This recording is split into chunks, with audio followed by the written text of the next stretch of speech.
అందరికీ నమస్కారం. ఇప్పుడు తెలుగుదేశం పార్టీ వైఎస్ జగన్మోహన్ రెడ్డి గారు గడ్డ అని చెప్పుకున్నటువంటి కడపలో మరి మీ సత్తా చూపిస్తామని చెప్పి మహానాడు కార్యక్రమం ద్వారా అని చెప్పి టీడీపీ పార్టీ చెందినటువంటి అధినేత నారా చంద్రబాబు నాయుడు గారు కానీ వాళ్ళ నాయకులు కానీ ఇట్లా అందరు చెప్తా ఉన్నారు, సత్తా చూపించామని చెప్పి. అసలు సత్తా అంటే ఏంటి? ఒక మనిషి అనే అతను విలువలు విశ్వసనీయత ఇచ్చిన మాట కట్టుబడి ఆయన చెప్పింది నెరవేరిస్తే ఎస్రా ఇతను మగాడ్రా బుజ్జి ఇతను సత్తా చూపించాడు. ఎంతో మంది కలిసి వ్యతిరేకంగా ఆయన పోరాడినా కూడా అందరూ కలిసి గుంపులుగా వీళ్ళందరూ గుంపులుగా కట్టి వచ్చినా కూడా సింగిల్గా గెలిచి హీరోయిజం చూపించారా, ఇతన్రా హీరో, ఇతన్రా మగాడు అంటే అది కదా సత్తా చూపించడం అంటే. చంద్రబాబు నాయుడు గారు రాజకీయ జీవితంలో 1999లో ముఖ్యమంత్రి అయ్యాడు, సింగిల్గా అయ్యాడా? బీజేపీతో పొత్తుతో అయ్యాడా?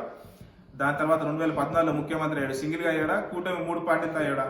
మొన్న ముఖ్యమంత్రి అయ్యాడు, సింగిల్గా అయ్యాడా? సత్తా అంటే ఏంటి? సింగిల్గా అవ్వాలి కదా. ఈ 3-4 రాజకీయ పార్టీలతో కలిస్తే తప్ప ముఖ్యమంత్రి అవ్వలేనటువంటి వ్యక్తి సత్తాల గురించి మాట్లాడితే, ఈ తెలుగుదేశం పార్టీ వాళ్ళు హీరోయిజం గురించి సత్తాల గురించి మాట్లాడితే ఎలా? 1 సంవత్సరం అయ్యింది వీళ్ళందరూ అధికారంలోకి వచ్చి, రేపు 4వ తారీఖు సంవత్సరం. ఈ సంవత్సర కాలంలో ఇదిగోండి మేము ఇచ్చినటువంటి సూపర్ 6తో పాటు 143 హామీలు ఇచ్చాము, ఇదిగోండి ఈ పథకం ఇంతమందికి లబ్ధిదారులకి ఇంత మేము చేశాము, ఇదిగోండి మేము ఇంతకంటే బెటర్గా ఏదైనా చేస్తాము, లేదా ఇదిగో ఇన్ని ఉద్యోగాలు ఇచ్చాము, ఇన్ని పెట్టుబడులు ఇచ్చాము అనేది వాళ్ళు క్లియర్గా ప్రజలు ఏమన్నా చెయ్యి లేదు కదా. సత్తా చూపిస్తాము, ఇప్పుడు సత్తా కాదు కదా, మీరు పత్తా లేకుండా పోతారు. 4 రోజులు అయితే సత్తా కాదు కదా. ఈ రాష్ట్రంలో 3 పార్టీలు కూటమి పత్తా లేకుండా పోతుంది. ప్రజలు చీపులు తీసుకొని తన్నే రోజులు దగ్గరలో ఉన్నాయి. ఎందుకంటే ప్రజల్లో తిరగమనండి సెక్యూరిటీ లేకుండా, అప్పుడు ప్రజలు సత్తా ఏంటో చూపిస్తారు. మీరు సెక్యూరిటీ పెట్టుకొని వందలాది మంది ప్రజలతో ఏమనుకుంటున్నారో మీకు తెలియదు కదా.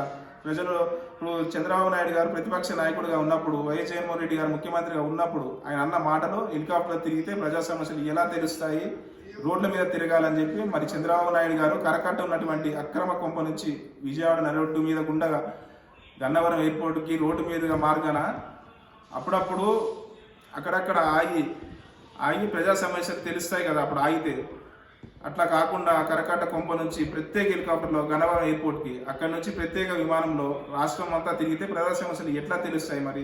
సో సత్తా గిత్తా ఇట్లాంటి మాటలు తెలుగుదేశానికి వర్తించవు. ఎందుకంటే పిరికి పార్టీ అది, వాళ్ళకి సింగిల్గా పోటీ చేసే దమ్ము లేదు. ఇప్పుడు కూడా నెక్స్ట్ టైం అయినా కూడా పోటీ చేస్తామని చెప్పమనండి, చెప్పలేరు. సో వాళ్ళకి సత్తా గురించి ఏం మాట్లాడతారు? ఏదో టీడీపీ కార్యకర్తలు నమ్మించడానికి ఇలా ట్రాప్ చేస్తారు. 4-5 డబ్బా ఛానళ్ళు ఉన్నాయి, అవి పెట్టి వీళ్ళ మాటలు నమ్మించేటోళ్ళు ఉంటే ప్రజలు. ఇప్పుడు ఆంధ్రప్రదేశ్ ఉంది కదా, అమెరికా కంటే అభివృద్ధి చెందింది ముందంజలో ఉందని చెప్పి, అది చంద్రబాబు నాయుడు మహిమ అని చెప్పి కూడా చెప్తారు వీళ్ళు నమ్మేటోళ్ళు ఉంటే. ఆంధ్రప్రదేశ్ ప్రజలు జాగ్రత్తగా ఉండాలని నేను కోరుకుంటున్నాను. ఇట్లా మీ పి కోటేశ్వరరావు, కందుకూరు నియోజకవర్గం.